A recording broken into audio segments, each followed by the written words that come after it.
Hello दोस्तों, आज के क्लास में हम लॉजिक गेट्स में बेसिक गेट के सेकंड टाइप को पढ़ेंगे। यानी कि हम एंड गेट के बारे में पढ़ेंगे। ऑलरेडी हम नॉट गेट को पढ़ चुके हैं और ये भी समझ चुके हैं कि लॉजिक गेट्स होते क्या हैं।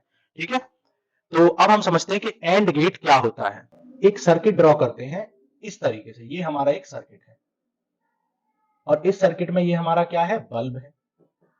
यहां पे हमने सर्किट में एक बैटरी कनेक्ट कर दी। ये हमारा स्विच ए है और ये स्विच बी है। स्विच हमारे इनपुट के काम करते हैं। ठीक है, स्विच किसका काम करते हैं, इनपुट का काम करते हैं। तो इस सर्किट को, ये जो सर्किट आपको दिख रहा है, इस सर्किट को ही हम क्या कहते हैं, एंड गेट कहते हैं। हम कुछ और तरीके से चीजों को समझ रहे हैं। ठीक है, एंड गेट आपने बहुत जगह और बहुत तरीके से पढ़े होंगे, लेकिन मेन जो एंड गेट या नॉट गेट या किसी भी लॉजिक गेट का जो मेन हीरो होता है, मेन चीज होती है, वो सर्किट होता है।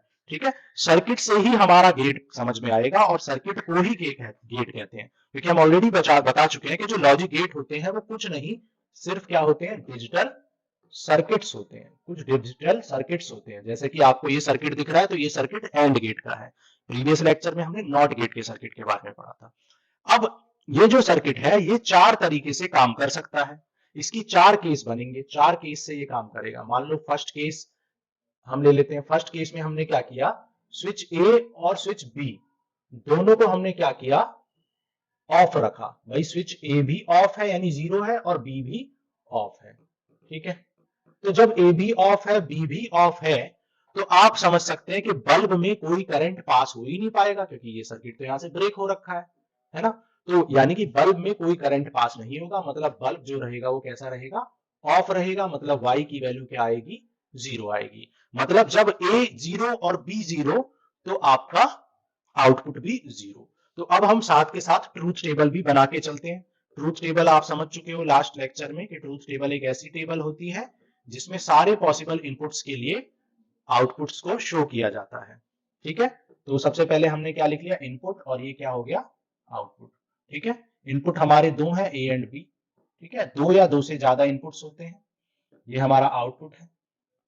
ठीक है, तो हमने पहली कंडीशन देखी, जब ए भी जीरो है, बी भी जीरो है, तो वाई जीरो आया है, मतलब बल्ब ऑफ है। ठीक है, अब केस नंबर सेकंड को समझते हैं।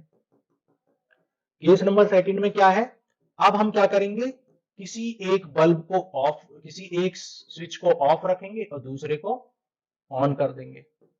तो हमने स्विच ए को क्या किया, ऑफ रखा, जबकि बी को ऑन कर दिया। क्या अब बल्ब में करंट पास हो पाएगा, नहीं, बल्ब अब भी क्या रहेगा, ऑफ रहेगा। यानी y की वैल्यू अब भी 1 रहेगी, क्योंकि यहां से आगे करंट पास ही नहीं हो पाएगा। तो बल्ब अब भी ऑफ रहेगा। मतलब जब a जीरो है और b 1 है, तो भी y क्या है, जीरो ही है। a 1 है और a जीरो है और b 1 है, तब भी y जीरो है, यानी बल्ब ऑफ है। तीसरा केस लेते हैं, केस नंबर 3। केस नंबर 3 में क्या होगा, हमने क्या किया, स्विच ए को तो अब की बार क्या कर देते हैं, स्विच ए को हम क्या कर देते हैं, ऑन कर देते हैं। ठीक है, स्विच ए को हमने ऑन कर दिया, यानी ए को हमने 1 कर दिया, और बी को हमने अब ऑफ कर दिया। ठीक है, बी को हमने ऑफ कर दिया। तो अब आप बताइए, क्या अब करंट पास हो पाएगा, बल्ब तक पहुंच पाएगा, नहीं पहुंच पाएगा, क्योंकि यहां से ये सर्किट ओपन है। तो अब भी बल्ब क्या रहेगा, ऑफ रहेगा। मतलब y की वैल्यू क्या रहेगी, जीरो। यहाँ पे जीरो करना था, सॉरी। तो यहां पर अब भी y क्या रहेगा, जीरो रहेगा। ठीक है, यानी थर्ड कंडीशन में भी बल्ब जो है वो ऑफ रहेगा।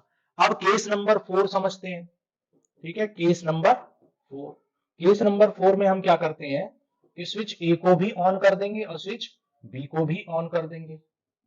ठीक है, तो जब स्विच ए भी ऑन हो जाएगा यानी 1 हो जाएगा, और बी भी ऑन हो जाएगा यानी 1 हो जाएगा, तो अब तो करंट यहां से पास होके बल्ब में पहुंच जाएगा। यानी बल्ब अब हमारा क्या हो जाएगा, ऑन हो जाएगा, 1 हो जाएगा, या फिर कहें हाई हो जाएगा। ठीक है, तो अब ये भी 1, ये भी 1 और ये भी 1। मतलब जब दोनों इनपुट 1 है तो आउटपुट क्या आ रहा है, 1 आ रहा है। तो इस तरीके से हम कह सकते हैं कि जो एंड गेट है वो इस तरीके से काम करता है कि जब दोनों इनपुट 1 होते हैं तभी आउटपुट 1 आता है।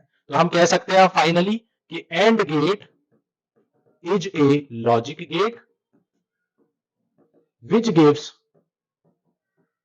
gives output 1 आउटपुट 1 देता है when all the inputs are 1, जब सारे इनपुट क्या होते हैं 1 होते हैं। मैंने ऑल क्यों यूज किया है, क्योंकि आप 2 स्विच भी लगा सकते हैं, 3 स्विच भी लगा सकते हैं, 10 स्विच भी लगा सकते हैं। मतलब आपका जो एंड गेट है उसमें एक इनपुट दो input, 3 input, 4 input, 5 input, 10 input भी हो सकते हैं। तो एंड गेट क्या करता है, तो अब यहाँ पे आप समझ सकते हैं कि 0 और 0 को इंटू करेंगे तो 0, 0 इंटू 1 करेंगे तो 0, ठीक है, और 1 इंटू 1 करेंगे तो 1। इसलिए हम कहते हैं कि एंड गेट क्या करता है, लॉजिकली मल्टीप्लाई करता है। And gate performs logical multiplication. And gate क्या करता है, लॉजिकल मल्टीप्लीकेशन क्या करता है, क्योंकि 0 इंटू 0 0, 0 इंटू 1 0, 1 इंटू 0 0 और 1 इंटू 1 1। तो ये इनटू तो कर रहा है लेकिन लॉजिकली कर रहा है। कौन से लॉजिक से कर रहा है, इस सर्किट के लॉजिक से कर रहा है मल्टीप्लाई। समझ गए। अब अगर हम सिंबल की बात करें तो जो एंड गेट है उसका सिंबल कैसा बनता है, डी के शेप में बनता है, ठीक है। तो इसमें 2 इनपुट भी हो सकते हैं, 2 से ज्यादा इनपुट भी। और एक्सप्रेशन की बात करें, लॉजिकल एक्सप्रेशन की बात करें, तो इसका लॉजिकल एक्सप्रेशन क्या होता है, y equal to A and B, ठीक है, ए एंड बी। तो यहां पर हम क्या लिख सकते हैं, ए एंड बी, ठीक है। तो अब हम ये जितना भी हमने पढ़ा है इसको क्विकली रिवाइज कर लेते हैं, क्योंकि अब हम समझ चुके हैं कि एंड गेट क्या होता है और कैसे वो काम करता है, ठीक है। तो अब हम एंड गेट को समझ चुके हैं, अब क्विकली रिवाइज कर लेते हैं सारी चीजों को, ठीक है। तो एंड गेट में 2 और मोर इनपुट होते हैं एंड सिंगल आउटपुट होता है, फर्स्ट पॉइंट। सेकंड पॉइंट, इसका लॉजिकल एक्सप्रेशन क्या होता है, इसका लॉजिकल एक्सप्रेशन होता है y equal to A and B. इसका सिंबल क्या होता है, इसका सिंबल डी के शेप में बनता है इस तरीके से। मान लो 2 इनपुट ए एंड बी है तो y इक्वल टू क्या आएगा, ए एंड बी, ये इसका सिंबल है, ठीक है, लॉजिकल एक्सप्रेशन। इसका सर्किट डायग्राम कैसा होता है, सर्किट डायग्राम किस तरीके से बनेगा, ये इसका सर्किट डायग्राम है, ठीक है। ये इनपुट है ए एंड बी और यहां से हम बल्ब में आउटपुट लेंगे, ठीक है। और इसकी ट्रूथ टेबल कैसे बनेगी, इनपुट आउटपुट, 2 इनपुट लेंगे, 2 से ज्यादा भी ले सकते हैं। लॉजिकली मल्टीप्लाई करता है, मतलब ये दोनों ये 0 तो ये भी 0, 0 इंटू 1 0, 1 इंटू 0 0 और 1 इंटू 1 1। तो ये क्या है, ट्रूथ टेबल है। ट्रूथ टेबल क्या होती है, ट्रूथ टेबल एक ऐसी टेबल होती है जो सारे पॉसिबल इनपुट्स के लिए आउटपुट को शो करती है, ठीक है। तो ये ट्रूथ टेबल हो गई। और फाइनली हम डेफिनेशन क्या लिखेंगे, डेफिनेशन में लिखेंगे and gate is the gate which gives output 1 when all inputs are 1, ठीक है। जब दोनों इनपुट 1 होंगे तभी आउटपुट 1 आएगा, अदरवाइज 0 आएगा, ठीक है। तो इस तरीके से आपने truth table, definition, symbol, logical expression और सारी चीजें, सर्किट डायग्राम समझ लिया, ठीक है। तो आज इतना ही करते हैं, फिर नेक्स्ट क्लास में हम और गेट को डिटेल में पढ़ेंगे।